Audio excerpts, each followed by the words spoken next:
If you have topics you would like to have us discuss on the Aging Well podcast, please click on the links in the episode description to send us a text or record your message or comments. We'd love to hear from you and how we can help you age well. If you benefit from the Aging Well podcast and would like to support the content financially, please click on the Support the Show link or support our affiliates and advertisers.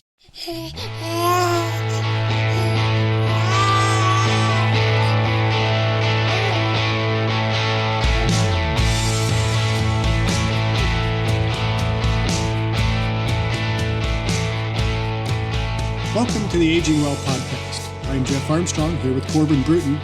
In this and the episodes that follow, we will share candid discussions on aging and hear from the experts. We are here to inform and encourage as we experience, aging. This is part 6 on our series on the 7 habits of highly effective aging. The habits to be discussed include keeping self-esteem, maintaining fitness, being busy, remaining connected, being happy and making others happy, fighting for rights, and planning for fourth age. This is part 1 of a 2-part look at the habit of planning for fourth age. In this episode, Dr. Armstrong discusses 7 general considerations for planning for third and fourth age. We made it to the 7th habit of highly effective aging. Corbin couldn't be with me today, so I'll be taking this on as a solo podcast. So, to reiterate, Habit 7 is planning for fourth age, according to the article titled 7 Habits for Third Age Elderly. This includes proper advanced financial planning for the last phase of life, writing a will, creating a clear estate plan, etc. Making a decision where to spend last period of life, whether in own home or shift to an old age home, is also important. This detailed planning, if done properly, will make last period of life much smoother. So this really sounds like what we are trying to accomplish here on the Aging Well podcast. And I think we could take it a little bit further and really preparing to prolong the third age as long as possible and trying to keep fourth age as short as possible. Now, to remind the listeners of the 4 ages, according to Peter Laslet's theory of the 3 ages, life consists of 4 ages. Its culmination comes at the third age. First age is the era of dependence, socialization, immaturity, and learning. Second age is the era for independence, maturity, responsibility, and working. Third age is the era of personal achievement and fulfillment after retirement. And fourth age is the era for final dependence, decrepitude, and death. So our goal is to be best prepared for our retirement years financially as well as physically. So the article suggests that we should be planning for last phase of life by preparing financially, writing a will, creating a clear estate plan, planning where to spend our last period of life, and so on. But really, we should be planning for the third age as well. What should one do during the second age to prepare for third age and fourth age? Throughout the recent podcasts, we've been consulting ChatGPT in some of these discussions. And so I asked what AI has to say about planning for fourth age. And it's interesting, ChatGPT responded to the question, quote, "The concept of fourth age does not have a universal agreed upon definition or significance. It is primarily used within the context of J.R.R. Tolkien's fantasy world of Middle-earth, where it refers to the era that follows the events depicted in The Lord of the Rings. If you are referring to planning for a fictional fourth age in Middle-earth, it would largely depend on your personal interpretation and creative vision, as there is no canonical material beyond the age of the third age. However, if you are using the term fourth age metaphorically to describe a new era or phase in your own life or the world at large, here are some general considerations for planning," unquote. And it goes on to discuss 7 general considerations for planning. These include reflect on the present, set goals and aspirations, develop resilience, stay informed and be open-minded, foster relationships and community, consider sustainability, plan for contingencies, and take action and iterate. These aren't exactly what we were looking for, but they seem relevant. So let's dive into these a little bit. Beginning with reflect on the present. ChatGPT says, take stock in the current state of affairs, both personally and globally. Understand the prevailing trends, challenges, and opportunities that may shape the future. I think this is very good advice for somebody who is in second age, is looking toward retirement. I mean, we look at this financially as we look to determine how we should be investing our money so that we get the best returns, so that we have the most amount of money for retirement and fourth age. We want to look at trends regarding health, medical care, travel, retirement opportunities. What are some of the financial benefits of maybe relocating in retirement? Is it going to be cheaper for us to move to an area with lower taxes? So all of these things can be very important in the moment in terms of looking forward into our third and fourth ages. So reflect on the present. What's going on currently, politically, socially, psychologically, whatever it might be that will affect our upcoming futures. Number 2 is set goals and aspirations. I think we talk about this a lot in the podcast. What do we do to plan for the future? We want to be goal-oriented. We want to have that growth mindset so that we're planning for more than just simply, I'm going to quit my job and figure out what to do from there. We want to define what we hope to achieve and experience in this new phase, in this third age. What do we want our third age and our fourth age to be? We need to establish clear, realistic, and meaningful objectives that align with our values and our aspirations. So how do we want to present ourselves spiritually, physically, intellectually, emotionally, and socially as we enter into our third and fourth years? Third is develop resilience. We want to cultivate the mental, emotional, and physical resilience to be able to adapt to the uncertainties and challenges that may arise. Remember, we can't predict what's going to happen in our third age or even into our fourth age. We know that we can be besieged with health issues that are out of our control, sometimes within our control. Financial crises may occur. We have the potential for the loss of a loved one. There's so many different things that can happen to us in any of our ages. And so we need to be adequately prepared and have the resilience to be able to meet with those uncertainties and challenges that might arise. So we need to build a social support network. Have those close friends who are going to be able to guide us through some of these difficult times. This is where church membership can be very valuable to older individuals, and often why the most churched age is probably the third and fourth age, particularly as we near closer to the fourth age. We want to invest in our personal growth. That personal growth, having resilience and goals that are set for us spiritually, physically, intellectually, emotionally, and socially, are going to help us to have some more of that resilience. And as well, we want to maintain a positive mindset. We talk about that a lot on the podcast, is how do we show our gratitude, which is attitude with 2 T's? How do we remain positive when there's so much negativity around us? We could do this through journaling, through reading, through listening to podcasts that might help to motivate us and to give us a more positive mindset. We could do this through meditation. We can do it through numerous different means of just simply maintaining that positive mindset. So we have to find out what works for us and do what we can to develop the resilience that is going to enable us to age well. Number 4 is stay informed and be open-minded.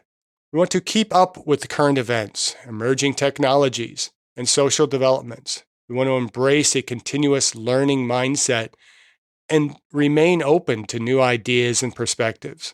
So this kind of follows what I was just talking about in terms of having a bit more of a growth mindset, having goals and aspirations, developing that resilience. We want to keep an open mind. We want to realize that society changes as we age, and current events are going to steer opportunities and challenges in front of us. And certainly technologies are emerging at a tremendous rate. I'm not quite in my third age yet, but at 60, I've experienced in 60 years of life tremendous shifts in technology, and that just seems to be coming faster and faster and faster. And for those who are older, those who are in the more latter years of their third age, or those who are in fourth age, sometimes some of these technologies can be overwhelming, and we have to just kind of keep up on these things. And we have to keep up on social developments, what's going on in our communities. And this is where some discussion about social media and some of the different social outlets that we might have available to us can help us to keep connected and to have the discussions. And I think it's just really, really important for us as we age, and really at any age, to be open-minded and be willing to hear the opposing sides. And as we look at our society today, I think we're probably more divided than we've ever been, and more closed-minded. And the more we close our minds off to new ideas and new opportunities, the more miserable we're going to be. And so I think it's important that we embrace that continuous learning mindset and be open to new ideas and perspectives. Read things that are challenging our current ideas and our current mindset.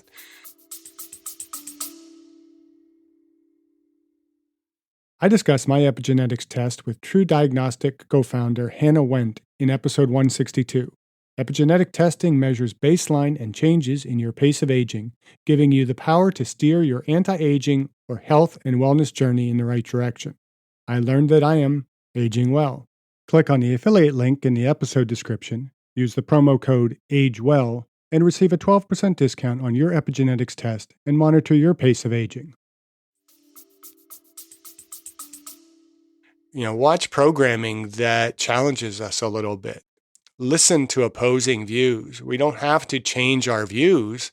We just simply have to acknowledge and to kind of evaluate some of the alternatives that there are to our current understandings and our current belief systems. Number 5 is foster relationships and community. We want to nurture meaningful connections with loved ones, friends, and colleagues. So it's important that we focus on relationships, and we really only need to be focusing on those few most close relationships. And family is going to be especially important. And I know for a lot of the listeners, some of those family relationships can be pretty tarnished, they could be pretty divisive. And as we enter into third age, we begin to somewhat distance ourselves from our colleagues because we've retired. The people that we work with, we are not seeing on a regular basis. And so it becomes easy to become increasingly isolated and separated off from the people who can be some of our most meaningful relationships in community. And so it's important to keep those connections. In the previous episode, Corbin and I were talking in regards to somewhat opposing views to social media and to things like Facebook. For him, it is a bit more of a distraction and it's not beneficial.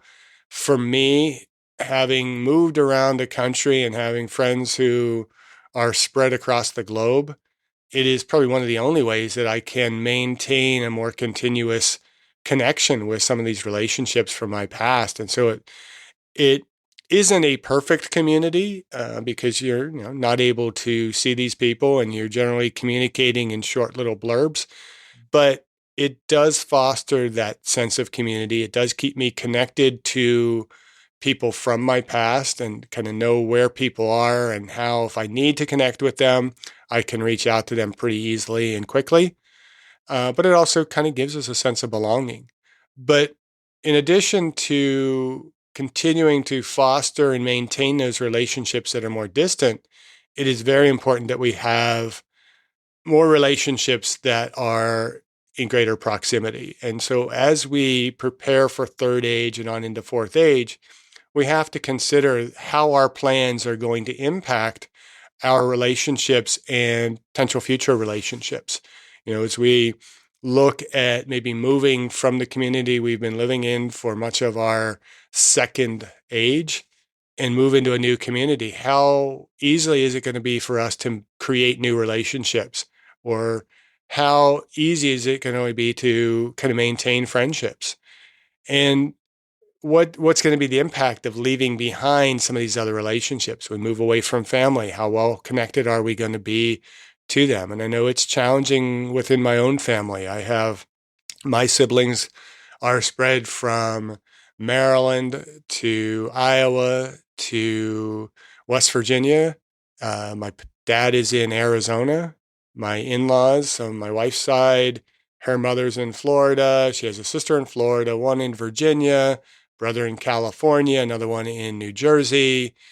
It's hard to stay connected. And thankfully, we do have the technologies that enable us to remain somewhat connected.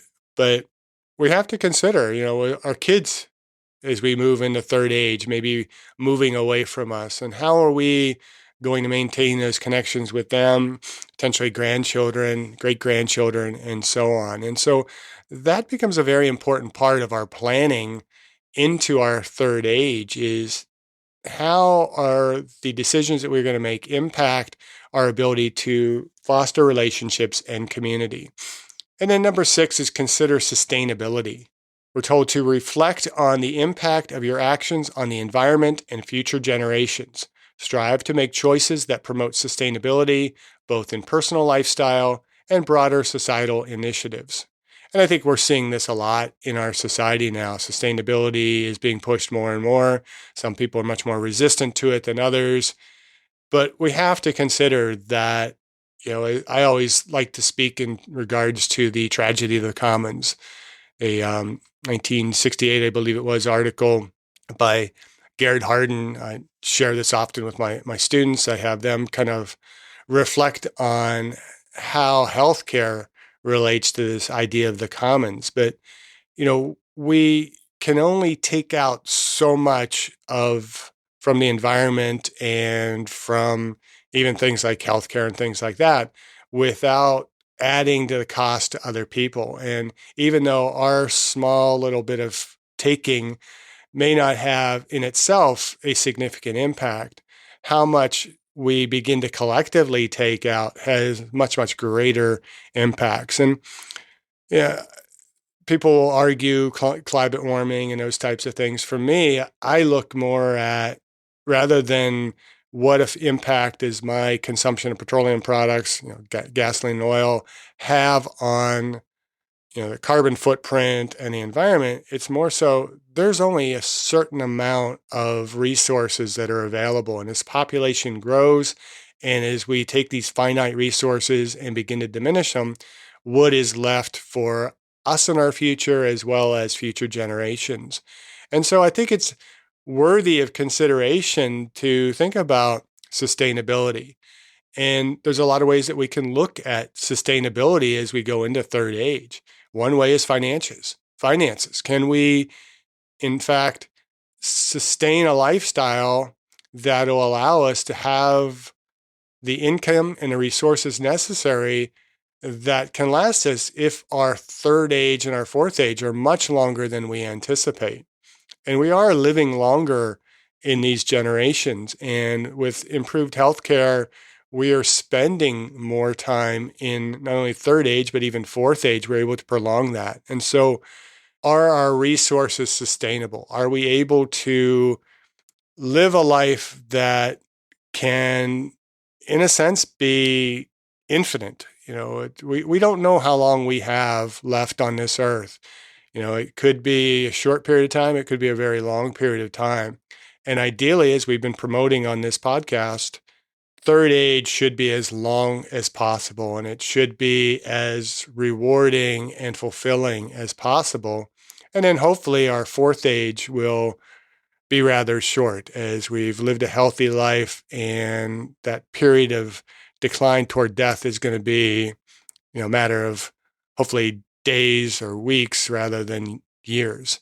But we also have to consider the very likely possibility that fourth age could be prolonged for us. And there's going to be significant costs for health care and for personal care, for housing, and those types of things. So is our plan sustainable? Can we continue to live as long and as productively as we want without becoming a drain on our personal resources or on the resources available to our families and to our children? So number 7 is plan for contingencies. We need to acknowledge that plans may change, and there's certainly the great likelihood that unforeseen events may occur. And so we need to have flexibility in our plans and consider potential alternative paths to adapt to those changing circumstances.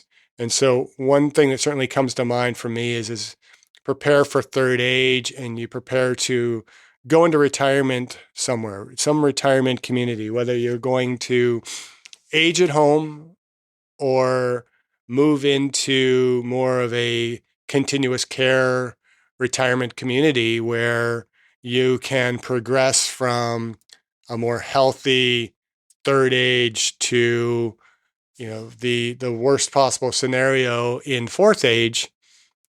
We have to plan for the possibility that those plans may change.